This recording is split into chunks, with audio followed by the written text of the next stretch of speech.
सुप्रभात विद्यार्थ्यांनो. इयत्ता 10वी विषय इतिहास राज्यशास्त्र या तासिकेच्या अभ्यासाला आपण सुरुवात करत आहोत. या विषयातील उपयोजित इतिहास या तिसऱ्या प्रकरणाच्या अभ्यासाला आपण सुरुवात केलेली आहे. त्याच्या पुढील भाग आपण आज समजावून घेणार आहोत. प्रकरण तिसरे उपयोजित इतिहास या पाठातील महत्त्वाचे मुद्दे होते. उपयोजित इतिहास म्हणजे काय? वारशाचे व्यवस्थापन, उपयोजित इतिहास आणि विविध विषयांमधील संशोधन, उपयोजित इतिहास आणि वर्तमान काळ, सांस्कृतिक आणि नैसर्गिक संबंधित व्यावसायिक क्षेत्रे या मुद्द्यांचा आपण अभ्यास करणार आहोत.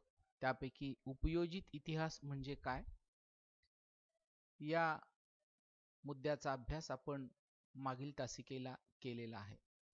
आजच्या तासिकेला आपण मुद्दा क्रमांक 3.2 उपयोजित इतिहास आणि विविध विषयांमधील संशोधन या मुद्द्याचा अभ्यास करणार आहोत. मुद्दा क्रमांक 3.2 उपयोजित इतिहास आणि विविध विषयांमधील संशोधन या मुख्य मुद्द्याचा अभ्यास आपण करताना त्यामध्ये एकूण 7 उपघटक आपल्याला अभ्यासायचे आहेत. त्यापैकी पहिला तत्वज्ञान, दुसरा विज्ञान, तिसरा तंत्रज्ञान, चौथा उद्योगधंदे आणि व्यापार, पाचवा व्यवस्थापनशास्त्र, सहावा कला आणि सातवा मानव्य ज्ञान शाखा. विद्यार्थ्यांनो, पहिला मुद्दा जो आहे तो तत्वज्ञान. यामध्ये विविध विचारसरणींचा उदय या संदर्भामध्ये अभ्यास केला जातो. एखादी विचारसरणी कशी अस्तित्वात आली आणि त्यामागे कोणती कारणे जबाबदार होती, त्यानुसार अशी एखादी विचारसरणी अस्तित्वात येते. जर आपण पाहिलं तर जर्मनीमध्ये नाझीवाद उदयाला आला. नाझीवाद उदयाला येण्यामागे कोणती कारणे होती आणि इतका कडवा आणि जहाल नाझीवाद उदयाला का आला? नॉर्डिक वंश म्हणजे काय? ॲडॉल्फ हिटलर याची हुकुमशाही निर्माण झाली, त्यामागे कोणती कारणे होती? अशा प्रकारची विचारसरणी निर्माण होण्यासाठी वेगवेगळी शासन व्यवस्था, तत्कालीन घडलेली कारणे याचा प्रभाव एखादं तत्वज्ञान निर्माण होण्यामध्ये होतं. तर अशा प्रकारची विचारसरणी उदयाला येण्याच्या मागे कोणतं तत्वज्ञान आहे ही बाब महत्त्वाची ठरते. सदर विचारसरणी मागील जी परंपरा आहे ती सुद्धा या निमित्ताने महत्त्वाची आहे. तर तत्वज्ञान समजून घेताना ते तत्वज्ञान ज्या भाषेतून व्यक्त झाले त्या भाषेच्या इतिहासाचाही उपयोग आपल्याला याच्यामध्ये होतो. म्हणजे आपण याचा अभ्यास करत असताना उपयोजित इतिहास म्हणजे आपण पाहिले की जनांसाठीचा इतिहास किंवा ज्या इतिहासाचा वर्तमान काळामध्ये होणारा फायदा, भविष्य काळामध्ये मिळणारे लाभ या संदर्भामध्ये आपण जेव्हा संशोधन करतो तेव्हा आपल्याला या गोष्टींचा समग्र विचार करावा लागतो. विद्यार्थी मित्रांनो, उपयोजित इतिहास आणि विविध विषयांमधील संशोधन पाहत असताना आपण विज्ञान या संदर्भामध्ये झालेले संशोधन या संदर्भामध्ये सुद्धा विचार करतो आहोत. उपयोजित इतिहासाच्या संदर्भात विज्ञान हा विषय कसा अभ्यासावा किंवा त्याकडे पाहावे हे आपल्याला यामध्ये समजून घ्यायचे आहे. वैज्ञानिक शोध जे लागले ते विविध वैज्ञानिक शोध व त्यामागील कारण परंपरेची साखळी आपल्याला समजून घेण्याची आहे. शोध लागलेत, मग हे शोध जेव्हा लागतात तेव्हा मराठीमध्ये एक म्हण आहे की गरज ही शोधाची जननी आहे. म्हणजे गरज पहिले निर्माण होते आणि शोध हे नंतर लागतात. अशा कितीतरी गोष्टी आपण आपल्या आजूबाजूला आपल्या अवतीभोवती पाहतो. मग घरामध्ये आपल्या एखादा मिक्सर असतो, घरामध्ये वॉशिंग मशीन असते, त्यामागे सुद्धा आपली गरज आहे. किंवा पाणी शुद्ध व्हावं यासाठी आपण अलीकडे वॉटर फिल्टर वापरतो. किंवा छोट्या छोट्या कोणत्याही गोष्टी जेव्हा आपण वापरतो, तर त्यामागे गरज होती म्हणून शोध लागले, हा विचार आपल्याला लक्षात येतो. म्हणजे वैज्ञानिकांना लागलेले जे शोध आहेत, तर ते शोध कसे लागलेत किंवा त्यामागील कारणांची परंपरा कोणती होती, याचा आपण अभ्यास करतो आहोत. गरजांची पूर्ती आणि जिज्ञासेचं समाधान करण्यासाठी सुद्धा ही बाब महत्त्वाची आहे. आपल्या काही गरजा निर्माण होतात किंवा कुतूहल असतं आपल्याला. मंगळ मंगळ या ग्रहावरती पाणी आहे का? कुतूहल आहे आपल्याला. चंद्र हा पृथ्वीचा उपग्रह कसा आहे? तिथे मानवी वस्ती आपल्याला निर्माण करता येईल का? तर अशा विविध ज्या गोष्टी आहेत त्यामागे माणसाचं जी जिज्ञासा आहे ते आपल्याला आहे. म्हणजे पृथ्वीसारखी आणखी एखादी पृथ्वी अस्तित्वात आहे का? तिथे मानवी वस्ती आहे का? तर या संदर्भामध्ये खगोलशास्त्रज्ञ किंवा इतर संशोधक आपलं संशोधन करत आहेत, करत असतात. तर यामागे कारण कोणतं आहे? तर इथे गरज नाही, तर इथे जिज्ञासा आहे. जिज्ञासेचे समाधान करण्यासाठी म्हणून संशोधन केलं जातं. ही बाब महत्त्वाची आहे. त्यानंतर आहे शोधांमागील कारण परंपरा जाणून घेण्यासाठी विज्ञानाच्या इतिहास समजून घेण्याची बाब महत्त्वाची आहे. विज्ञानाला सुद्धा इतिहास असतो, तर तो इतिहास आपल्याला समजून घ्यायचा असतो. तर अशा ज्या कारण परंपरा आहेत, म्हणजे आज जो शोध लागला आहे तो एक मूलभूत किंवा ज्याला आपण बेसिक असा म्हणू शकतो, त्याच्यामध्ये नवे नवे शोध लागतात. विजेचा शोध लागला, त्यानंतर विजेचा बल्ब शोधला गेला, परंतु तेव्हा शोधला गेलेला बल्ब आणि आज आपण जे LED बल्ब वापरतो, तर हा मधला जो प्रवास आहे त्या प्रवासामध्ये कितीतरी परंपरा आपण मागच्या जाणून घेतल्यात आणि नव्या गोष्टींचा आपण शोध वैज्ञानिकांनी लावलेला आहे. तर विज्ञान विषयामध्ये होणारं संशोधन हे मानवाच्या हिताच्या दृष्टीने केलं जातं. सध्याच्या काळामध्ये सुखकर जीवन जगण्यासाठी म्हणून आणि भविष्यामधला जो काळ आहे तो सुखाने व्यतीत करता यावा म्हणून विज्ञानामध्ये विविध शोध जसे लागतात तसे संशोधन सुद्धा केले जाते. ही गोष्ट महत्त्वाची आहे. विद्यार्थ्यांनो, विज्ञानाचा किंवा वैज्ञानिक तत्वांचा व्यवहारामध्ये जेव्हा आपण वापर करतो त्याला आपण तंत्रज्ञान म्हणतो. तर ही तंत्रज्ञानाची 4 अंग किंवा 4 बाजू आपल्याला इथे दिलेल्या आहेत, त्या आपण बघूया. कृषी, स्थापत्य, अभियांत्रिकी इत्यादीमध्ये होत गेलेले बदल व साखळी समजून घेणे यासाठीचं संशोधन ही महत्त्वाचं आहे. कृषी म्हणजे शेतीच्या क्षेत्रामध्ये, स्थापत्य म्हणजे बांधकाम, अभियांत्रिकी, इंजिनिअरिंग यामध्ये खूप सारे बदल आपल्याला झालेले दिसून येतात. जेव्हा शेतीला पाणी दिलं जात होतं तेव्हा मोट वापरली जात असे, ते त्या काळातलं तंत्रज्ञानच होतं. आज आपण ड्रीप इरिगेशन, ठिबक सिंचन पद्धत किंवा त्याच्याही पुढची आधुनिक पद्धत आज वापरली जाते. स्थापत्यशास्त्रामध्ये पण आपण बघितले की पूर्वीच्या इमारती, त्यांची रचना आणि आता ज्या गगनचुंबी इमारती आहेत किंवा वेगवेगळ्या ठिकाणी आपण मोठे पूल उभे केलेले आहेत, डोंगर खोदून त्याच्यामधून आपण बोगदे आणि त्यातून रेल्वे मार्ग काढलेले आहेत, हे जर आपण पाहिलं तर आपल्याला आश्चर्यचकित व्हायला लागतं की कशा प्रकारचा हा प्रवास आहे. तर कृषी, स्थापत्य, अभियांत्रिकी यामध्ये हे जे बदल होत गेले ते कसे होत गेलेत हे आपल्याला समजून घ्यायचं आहे. त्यानंतर वैज्ञानिक शोध व तंत्रज्ञानातील प्रगती हे जे आहे ते परस्परावलंबी असतात, एकमेकांवरती अवलंबून असतात. ते विज्ञानामध्ये लागलेले शोध, मग आता कोणतेही शोध आपण आता जर आपण रूल ऑफ पास्कल बघितलात तर द्रवावरती दिलेला दाब हा सर्व बाजूनी सारखा असतो. हा जो आहे तो पूर्वी वाहनांमध्ये, चारचाकी वाहनांमध्ये हायड्रॉलिक ब्रेक सिस्टम जे आहे त्याच्यामध्ये तो वापरला गेला. तर विज्ञानाचा शोध आणि तंत्रज्ञान हे परस्परावलंबी असतात, एकमेकांवरती अवलंबून असतात. तिसरी बाब आहे, प्रागैतिहासिक काळातील कृषी तंत्रज्ञान महत्वाचे होते. आजचा जर माणूस आपण बघितला तर तो बुद्धिमान आहे, प्रगत आहे, नवनवीन शोध त्याने लावले आहेत. परंतु मानवाचा इतिहास जेव्हा आपण समजून घेतो, तेव्हा रानटी किंवा पशु अवस्थेमध्ये राहत असलेला जो मानव आहे, त्याच्यामध्ये काळानुसार जे बदल होत गेले, त्यामध्ये सुद्धा कृषी किंवा शेती कशी करावी याचा शोध सर्वप्रथम त्याला लागला. तर हे करत असताना अश्मयुगामध्ये दगडांची हत्यारे, अवजारे यांचा वापर करून त्याने शेती विकसित केली. मग त्या काळानुसार ते तंत्रज्ञान महत्वाचं होतं.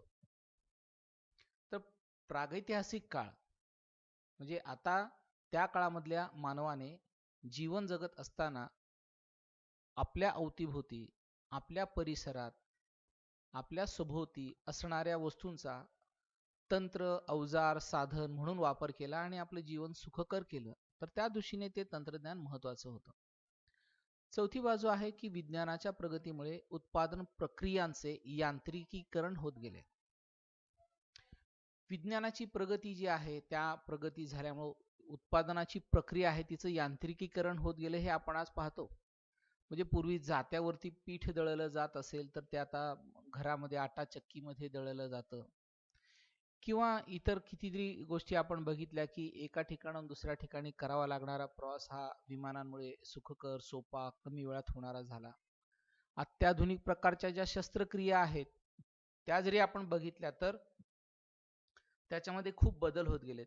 उत्पादनाची प्रक्रिया ही विज्ञानाच्या प्रगतीमुळे बदलली, त्याच्यामध्ये सुबकता आली, त्याच्यामधले दोष दूर झाले आणि वस्तू निर्मितीचा वेगही वाढला. तर अशा प्रकारे तंत्रज्ञानाचा आपण जेव्हा विचार करतो तेव्हा संशोधनाच्या दृष्टीने तंत्रज्ञानाच्या सगळ्या बाजू, सगळी अंग आपण विचारात घेणं महत्वाचं आहे. विद्यार्थ्यांना उद्योगधंदे आणि व्यापार या मुद्द्याचा आपण जेव्हा अभ्यास करतो तर उद्योगधंदे म्हणजे याचा अर्थ त्या ठिकाणी वस्तूंची होणारी निर्मिती. मग वेगवेगळे उद्योग आहेत. मग साखर कारखाना असेल, वाहन निर्मिती असेल, वस्त्र निर्मिती असेल किंवा वेगवेगळे जे कारखाने आहेत तर त्या ठिकाणी वस्तूंची निर्मिती होते. परंतु आपल्यापर्यंत जेव्हा वस्तू येतात तेव्हा तो व्यापार होतो. तर उत्पादनाच्या ठिकाणापासून आपल्या हाती पडेपर्यंतचा हा जो प्रवास आहे तर त्याला आपण व्यापार म्हणतो. तर व्यापाराच्या संदर्भामध्ये सुद्धा आपल्याला विविध संशोधन करता येईल. व्यापारामुळे झालं काय आहे, व्यापार कसे विकसित होत गेलेत याही गोष्टींचा अभ्यास उपयोजित इतिहासामध्ये केला जातो. यामुळे मानवी समाजातील परस्पर व्यवहारांचं क्षेत्र जे आहे ते विस्तारतं, ही गोष्ट आपल्याला समजते.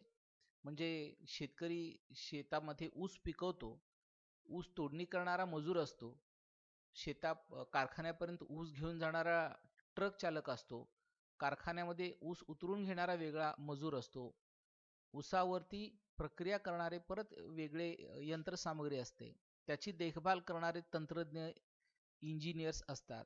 साखरेची निर्मिती होते त्या ठिकाणी परत रसायनशास्त्राचा अभ्यास करणारे काही तंत्रज्ञ असतात. तर ते त्या सगळ्या गोष्टी तपासतात. त्यानंतर विपणन, विक्री, व्यवस्थापन करणारी मंडळी असतात. बाजारपेठेपर्यंत ही साखर येते. म्हणजे मानवाच्या या सर्व बाबी आहेत त्यांचा समावेश या सर्व गोष्टींमध्ये होतो, ही गोष्ट आपल्याला समजते. त्यानंतर आहे की सांस्कृतिक संबंधांचं जाळं जे आहे ते विस्तारतं आणि विकसित होत जातं. व्यापाराच्या निमित्ताने आपल्याला खूप गोष्टी कळलेल्या आहेत. आता कितीतरी गोष्टी आपण जर बघितल्या तर त्या मूळच्या आपल्या देशातल्या नाहीत. आता काही शब्द जे आहेत ते वेगळ्या भाषेतून आले, वेगळ्या प्रदेशामधून आले. आता शरबत हा शब्द मूळचा आपला नाही, जिलेबी हा शब्द आपला पदार्थ भारतीय नाही, अननस हे फळ भारतीय नाही, तंबाखू हा जो वनस्पतीजन्य पदार्थ आहे तो भारतीय नाही. तर असे कितीतरी शब्द आहेत की ते आपल्याला समजले. कितीतरी वस्तू ज्या आहेत अरबांचा जो जगामध्ये व्यापार चालत असे, त्यामुळे अरबांचा व्यापार आशियामधून युरोप खंडामध्ये जेव्हा चालत असे तेव्हा एका खंडामधून दुसऱ्या खंडामध्ये जात असताना वेगळ्या संस्कृतींची देवाणघेवाण, मग ती भाषा असेल, त्या जिनसा किंवा वस्तू असतील किंवा उत्पादनाची प्रक्रिया असेल, तर या गोष्टी लोकांना समजत गेल्या. अत्तर बनवण्याची कला आपल्याला समजली किंवा वेगळी फुलं, ॲप्रिकॉट सारखं फळ आपल्याला त्यांच्यामुळे समजलं. आपल्या ज्या शून्य ही जी संकल्पना आहे गणितातली, ती भारतातली मूळची संकल्पना आहे, ती जगाला भारत म्हणजे याच माध्यमातून समजली व्यापाराच्या निमित्ताने. तर संशोधन अशा प्रकारे उद्योग धंदे आणि व्यापाराच्या दिशेने होतं. सांस्कृतिक संबंध विस्तारले जातात. बाजार आणि व्यापाऱ्यांचं जे स्वरूप आहे ते बदलत गेलं. आज जर बघितलं आपण तर फार पूर्वी चालणारा जो व्यापार आहे तो एक उत्पादन केलेली वस्तू जी आहे ती विक्रेता ग्राहकांपर्यंत आणून देत असेल किंवा ग्राहक उत्पादकांपर्यंत जात असेल असा भाग होता. पण आज वेगळी शॉपिंग मॉल्स निघालेले आपण पाहतो. त्यानंतर आपण वेगवेगळ्या ज्या फ्लिपकार्ट, ॲमेझॉन वगैरे अशा सारख्या किंवा यापेक्षाही आणखी वेगळ्या तुम्हाला माहिती असतील.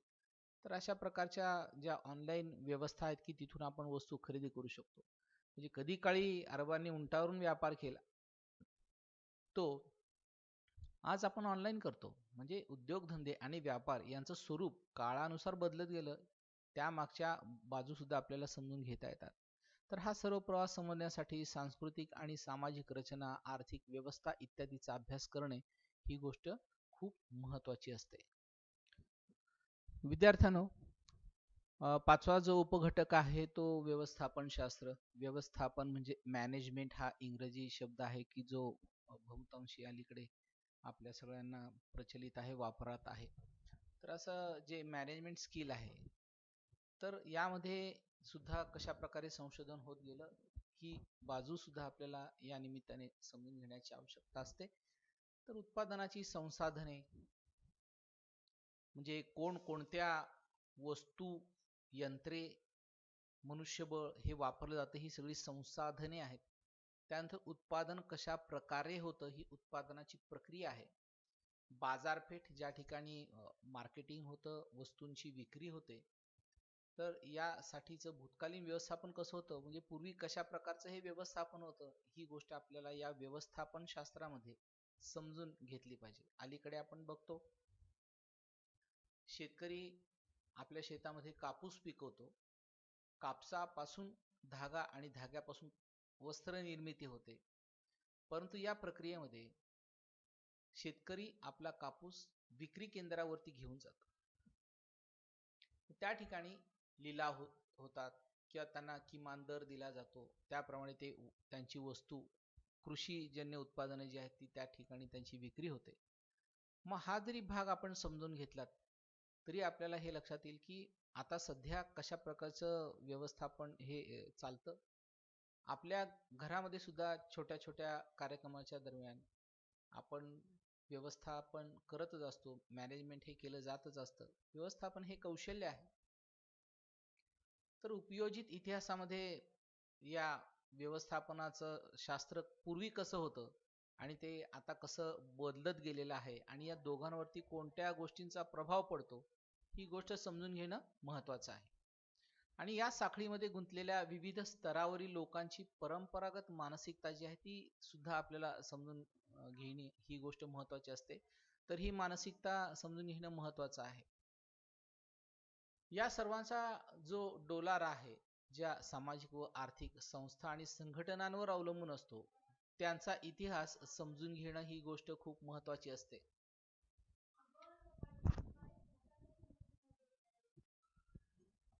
हे सगळं पाहत असताना सहावा उपघटक जो आहे तो म्हणजे कला. विविध कला क्षेत्रातील अभिव्यक्ती ज्या आहेत त्या महत्त्वाच्या आहेत. नृत्य, नाट्य, चित्र, शिल्प याशिवाय ही इतर प्रकारच्या ज्या कला आहेत या सर्व कला ज्या आहेत त्या कलांमधल्या अभिव्यक्ती ह्या समजून घेणं हा संशोधनाच्या दृष्टीने एक महत्त्वाचा विषय आहे. तो आपण समजून घेतला पाहिजे. यामागील वैचारिक, भावनिक, सांस्कृतिक आधार जे आहेत ते सुद्धा आपण समजून घेणं ही गोष्ट महत्त्वाची आहे. आता याचं जवळचंच उदाहरण म्हटलं तर विविध सण आणि उत्सव वेगवेगळ्या धर्मांमध्ये, वेगवेगळ्या समाजात, वेगवेगळ्या पंथांमध्ये साजरे केले जातात. मग हे साजरे होत असताना त्यामागे असणारी वैचारिक, भावनिक आणि सांस्कृतिक पार्श्वभूमी कोणती असते आणि त्याला कोणते आधार आहेत हे आपल्याला समजलं पाहिजे. जर आपण बघितलं तर संक्रांत जेव्हा येते तेव्हा आपण तिळगुळ देतो आणि तिळगुळ घ्या गोड बोला अशा प्रकारे आपण एकमेकांना भेटतो आणि शुभाशीष देतो. तर हे तिळगुळ आपण जेव्हा संक्रांतीला साधारण जानेवारी महिन्यामध्ये येते तेव्हा साधारण हवेमध्ये थंडी असते आणि त्या काळामध्ये आपल्या शरीराला जास्त उष्मांकाची आवश्यकता असते. शरीराचा वृक्षपणा कमी करण्याची आवश्यकता असते. स्निग्धता वाढविण्याची आवश्यकता असते. तर त्यामुळे तीळ आणि गूळ या ज्या गोष्टी आहेत त्यामुळे आपल्या शरीरामध्ये कॅल्शियम, स्निग्धता, शक्ती वाढते आणि तो जो काळ आहे त्या काळामध्ये पचन शक्ती जी आहे ती प्रबळ असते, चांगली असते. चांगल्या प्रकारे पचन होऊ शकतं. म्हणजेच काय की याला अशा प्रकारे वैचारिक, भावनिक, सांस्कृतिक आधार या अशा प्रकारच्या गोष्टी मागे असतात. अशा कितीतरी आहेत त्या आपण समजून घेऊ शकतो. कला आविष्कारांचं मर्म, निर्मात्यांची मानसिकता आणि विशिष्ट कलाशैलीच्या विकासाचा क्रम जो आहे तो आपल्याला समजतो. म्हणजे एखादी कलाकृती, मग एखादा चित्रपट असो, एखादं नाट्य असो, एखादं शिल्प असो किंवा कोणताही एखादा कलेचं अंग असो, तर त्याचा जो निर्माता आहे तर त्या निर्मात्याला त्याच्यामधून काही संदेश द्यायचा आहे. तर आता आपण बघितलं तर वेगवेगळ्या प्रकारची जी मंदिरे आहेत, हेमाडपंथी मंदिरं जर आपण बघितली तर त्याची स्थापत्यकला आपल्याला पाहता येईल. वारली पेंटिंग्ज आहेत तर ते आपल्याला पाहता येतील. मीना काम जे आहे ते आपल्याला पाहता येईल. तर अशा प्रकारच्या या कितीतरी कलाकुसरीच्या ज्या गोष्टी आहेत त्या निर्माते जेव्हा त्याची निर्मिती करतात तेव्हा त्यामागे त्यांची काय भूमिका आणि भावना असते हे सुद्धा संशोधनाच्या निमित्ताने आपल्याला समजून घेता येतं, घ्यावं लागतं. सातवा जो घटक आहे तो मानवीय ज्ञानशाखा हा घटक आहे. तर यामध्ये विविध गोष्टींचा मानवाच्या जडणघडणीवरती कशा प्रकारचा प्रभाव आणि परिणाम होत असतो हे आपण समजून घेत असतो. तर अलीकडच्या काळामध्ये या सगळ्यांचा जर आपण विचार केला तर नवीन ज्ञानशाखा अस्तित्वात आल्यात, निर्मिती झालेली आहे. मग ते मानववंशशास्त्र आहे, मानवशास्त्र आहे, राज्यशास्त्र आहे. अशा वेगवेगळ्या ज्या ज्ञानशाखा आहेत त्या ज्ञानशाखा अतिशय महत्त्वाच्या आहे की त्यामध्ये त्या त्या क्षेत्रानुसार आपली प्रगती कशी होत गेलेली आहे या गोष्टी आपल्याला समजतात. परंतु एक गोष्ट लक्षात घ्यायला हवी ती अशी की तत्वज्ञान हा या इमारतीचा पाया आहे. त्यामुळे सर्व ज्ञानशाखांची जननी असं आपण तत्वज्ञानाला मानतो. विश्व कशा प्रकारे निर्माण झालं, त्या विश्वाचा जो पसारा आहे, त्यात मानवाचं असणारं अस्तित्व, त्या गोष्टी सगळ्या समजून घेत असताना मानवाला कुतूहल, आस्था, दबाव, भीती या सगळ्या गोष्टींमुळे नव्या काही गोष्टी सुद्धा अस्तित्वात आल्या, निर्माण झाल्या. त्यातून नव्या कल्पना निर्माण झाल्या. मग त्यामध्ये सृष्टीचक्र जे आहे त्याचा आणि मानवाच्या जीवनासंबंधी असणारी जी मिथके आहेत, मिथके याचा अर्थ काही कथा की ज्या त्या काळानुसार रूढ झालेल्या आहेत. तर ही अशी मिथके जे आहेत त्यांचा सुद्धा संशोधनाच्या दृष्टीने अभ्यास महत्त्वाचा ठरतो. तर विद्यार्थ्यांनो, आज आपण इतिहासाच्या तिसऱ्या प्रकरणातील मुद्दा क्रमांक 3.2 उपयोजित इतिहास आणि विविध विषयांमधील संशोधन याचा अभ्यास केला आहे. यानंतरचा मुद्दा जो आहे तो 3.3 उपयोजित इतिहास आणि वर्तमान काळ याचा अभ्यास आपण पुढच्या तासिकेला करणार आहोत. तोपर्यंत इथेच थांबूया.